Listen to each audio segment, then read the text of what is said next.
I started my baking career when I was pretty young. Baking now has become a process of creating memories. Baking has always been a big part of my life. I would even say that my father would have sort of passed it on to me because he too was interested in food and cooking and baking. In the next few episodes, I will be making some recipes that are really close to my heart. These are things that are very famous in my family.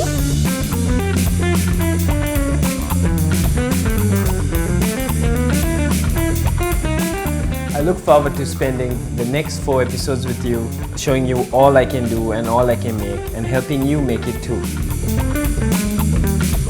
So I'm Erasha Hettige from Sugar, Salt and Sprinkles. Welcome everyone. My name is Rolando Gunesekere. This is my homemade.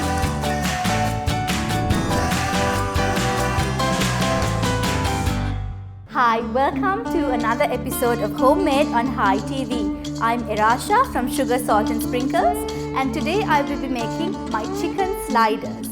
So chicken sliders are basically mini burgers, and I will be serving them with a crunchy slaw and a homemade aioli, and they are perfect as party food or even as a light appetizer.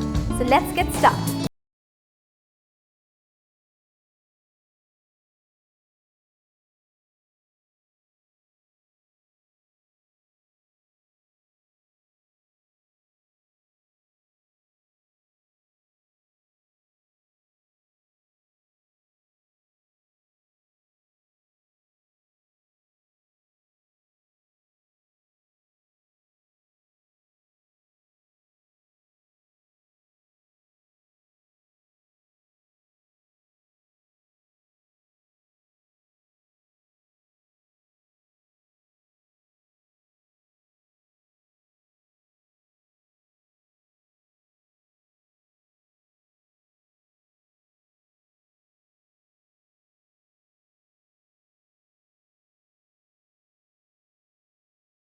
So the first thing that we're going to do today is we're going to prepare our chicken for the chicken sliders. So I've got some chicken thigh here. It's boneless chicken thigh meat, and I'm just going to cut it very slightly just so that I have a nice flat surface. So I want to kind of smoothen it out a little bit and take off all these extra bits of meat. And now I've got a meat tenderizer. So I'm just going to bash it now, just like that. You can see that it kind of flattens out the chicken and it gives it a lovely even flat surface area so that it will cook quickly and the marinade can really get into it and it can get lovely and delicious. So that's one piece of chicken done. So I'm just going to do that to all my chicken. So cut off the excess like that, and this will just flatten out and bash. So if you don't have a meat tenderizer like I do, invest in one. I think it's fabulous for getting out all those frustrations. This is mainly because my chicken pieces are quite big. And you can see when the bone is not there and you lay it quite flat, that it's quite a large surface area of chicken. So I'm just going to set this aside and I'm going to get on with the ingredients for my marinade. Right, so to marinate the chicken, I've got some soy sauce here, which I'm going to add into my bowl with the chicken. Just about 2 tablespoons would do. I've got some honey. I like using this combination of soya and honey simply because of the saltiness that the soya brings and the sweetness and the lovely depth of flavor that the honey has. Crushed garlic, green chilies. I've chopped it pretty finely, so I'm going to add a fair amount here. A little bit of salt and some tomato sauce as well. Just a little bit. Give it a good mix. You can use as little or as much chili as you like. I like things pretty hot, and I like my chicken to have quite a bit of heat. And I'm just going to set this aside for a minute and get on to chopping some coriander for the marinade as well. Coriander works really well because it gives a lovely freshness to the dish. And I love the real herbiness that coriander has. So I'm just going to put in the roots now, and I'm going to save the coriander leaves for later. One last good mix. So I'm going to put this to marinate and get on to making my garlic aioli. Right, so I'm going to make my garlic aioli now, and I've got some garlic. You need a fair amount of garlic for this because you really want that real punchy flavor of the garlic to come through. So I'm going to add 2 tablespoons full of crushed garlic here. This is just roughly chopped. So I want the garlic to be nice and smooth in the sauce. So I'm going to just blitz it very slightly. So I want to add a little bit of salt to just help it become a little bit more mashed almost.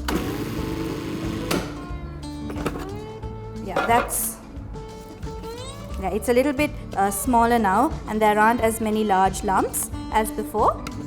So I'm just going to add a little bit of ground mustard here, just about a teaspoon.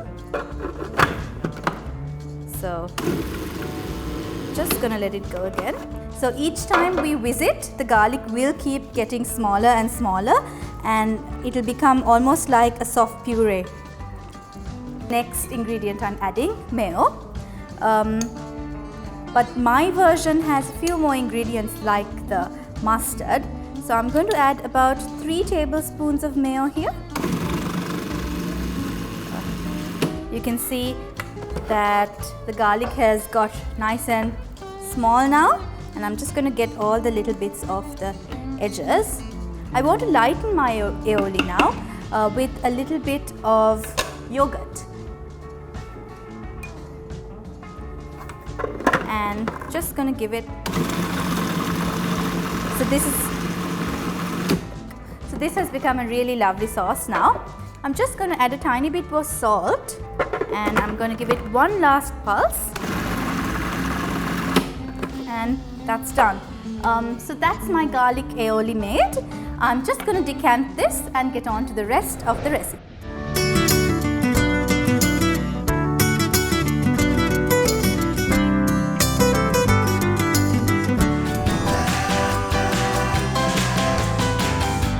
I'm going to get on to making my coleslaw now. So I've got some carrot, which I'm going to grate.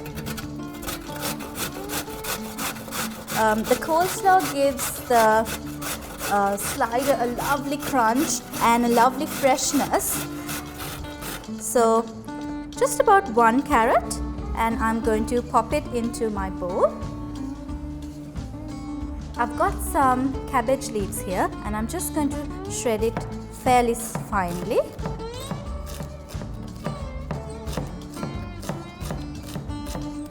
While I chop the rest.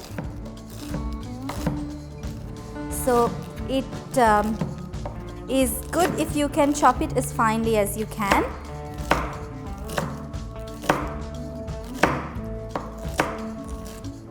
Just going to cut this in half.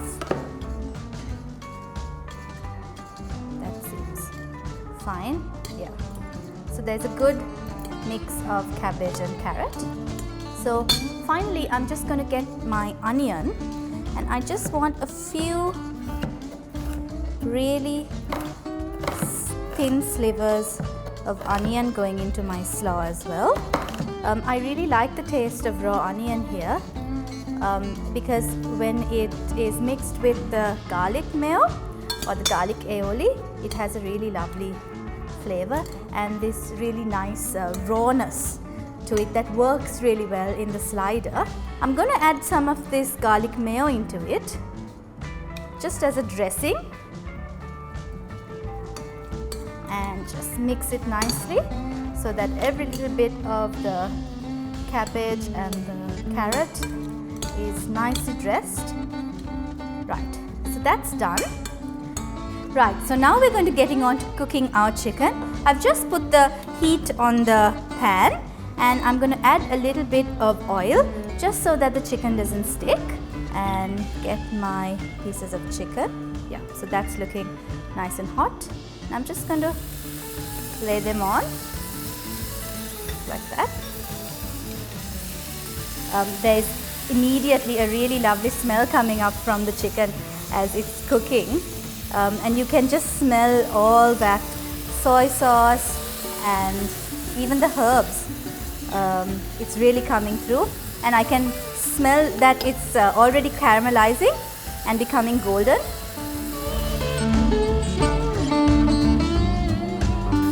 So the heat is on high.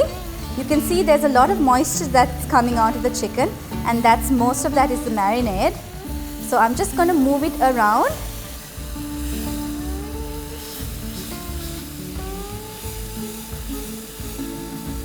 Smells amazing. The chili is really coming up, making me cough slightly, but you know that that's going to be full of flavor and absolutely gorgeous. Right, so I think our chicken is cooked now. I'm just going to switch it off and then we can get ready to assemble the sliders. So now what I'm going to do is I'm going to prepare the buns. I'm using dinner buns here because sliders are small and they're not like big burgers. They're just just like perfect sized, really tiny, just enough for one person as a snack, light snack. So I'm just going to put the fire on again. I want to warm my buns through slightly, and I'm going to do that by just popping them on top of this pan. So this is the pan that the chicken cooked in with all the crusty bits at the bottom. So by putting your buns on here, it kind of makes the buns absorb everything, and it'll give the buns a lovely flavor as well as warm it through. So now we're going to get on to assembling the slider. So at first I'm going to put a little bit of the garlic aioli, just about a teaspoonful.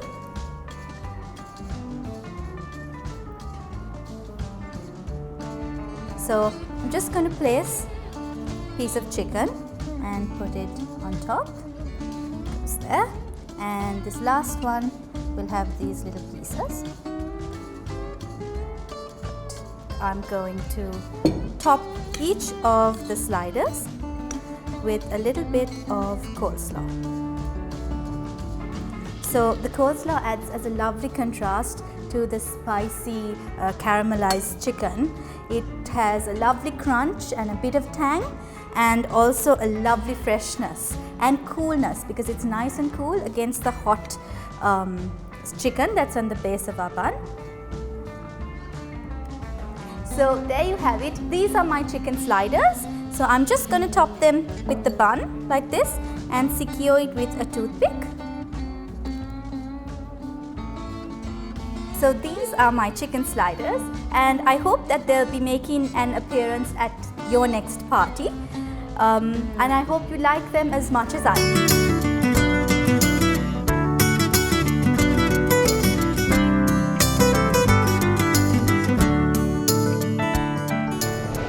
Right, I'm going to taste these now. They're extremely messy to eat, so I'm going to be using cutlery today. And I'm just going to cut off a little bit of the chicken and get some of the slaw and the bun as well. That tastes really good. And you can taste the lovely spiciness of the chicken and the freshness of the coleslaw as well. So these are my chicken sliders. I hope you love them as much as I do. From all of us here at Homemade at Hi TV, I would like to thank you for joining us. Welcome back to Homemade. I'm Rolando Gunesekere, and today I'm going to be teaching you how to make cupcakes.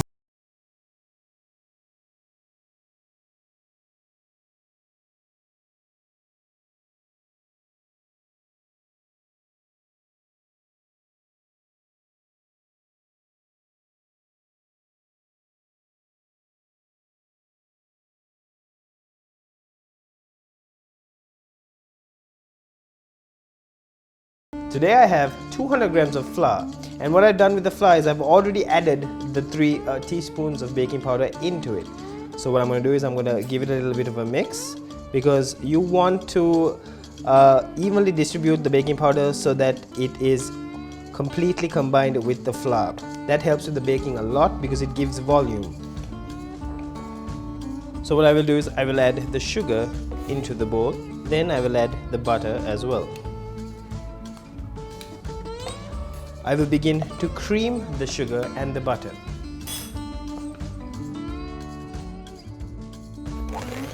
So in goes the mixer. What you want to do is, see, if you have a small hand mixer, you want to go around nicely, making sure it evenly distributes.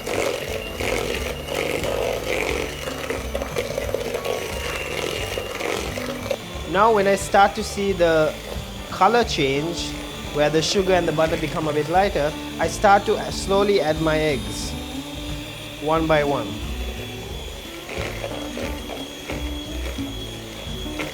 And once again, it's starting to form up, so I will add another egg.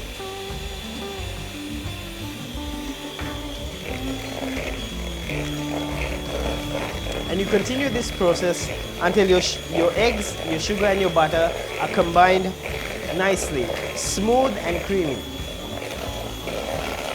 Now down to my last egg. Add it, and I'm done. So before I continue on to the next step, I have to make sure that the egg is completely incorporated into the batter.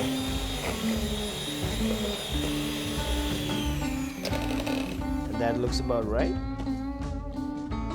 So before I move on to the flour, I will add my 2 cups of vanilla.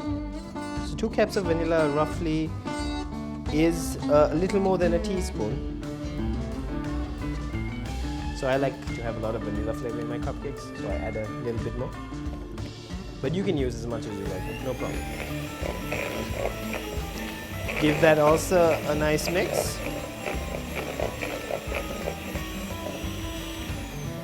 Then we come to, in my opinion, the most important step, adding the flour. So what I like to do is I like to add them slowly. So in this case, I'm going to add 4 tablespoons first. Give it a small mix.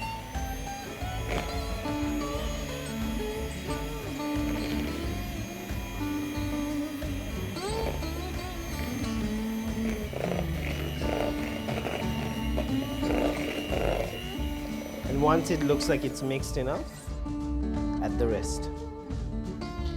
Another reason for doing this is to make sure that all your flour doesn't fly onto your face. So that goes in. Finish it with the final few turns. And you should get a nice, thick, creamy, smooth, and delicious cupcake batter.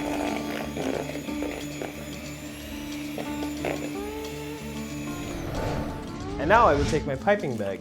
You can find piping bags fairly easily in Colombo. If you know, there's a little shop called 3 Star in Velavata, and they have a lot of baking goods. So I think that would be your best bet to find some good products. So I have the batter now. What I'm going to do is I'm going to fill them into this piping bag.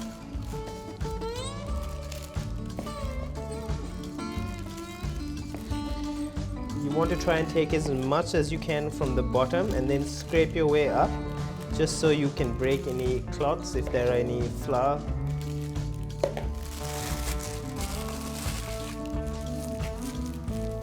There you go.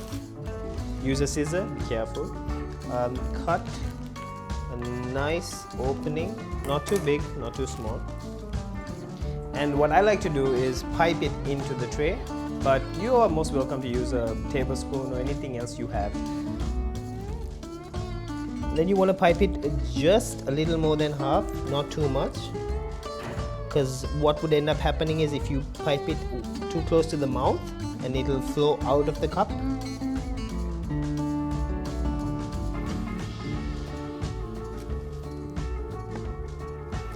And the final one. And now I will go to bake it. So the temperature is 150 degrees Celsius, and you can bake it for anywhere between 30 to 40 minutes depending on how your oven works. So I have a convection oven, so it tends to be a bit faster than your traditional ovens. Yeah, and I'll see you after it bakes. So now everything is baked and they look beautiful. Can you just see that? They have a nice volume, they have beautiful color, they are very, very soft. And now it's time for the decoration. So what you want to do is, I'm using a nozzle for it, which gives it a nice rose design. You can pipe it any way you like. You can use any design you like as well. So I'm going to leave one vanilla and I'm going to make one Oreo. So I have that nice balance of chocolate and vanilla.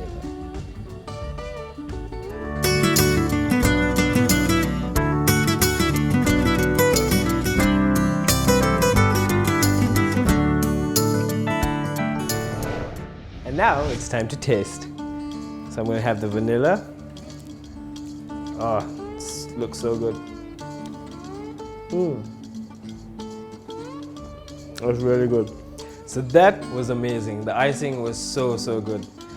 Thank you for tuning in to Homemade. I am Rolando Gunesekere, and I'll see you next time.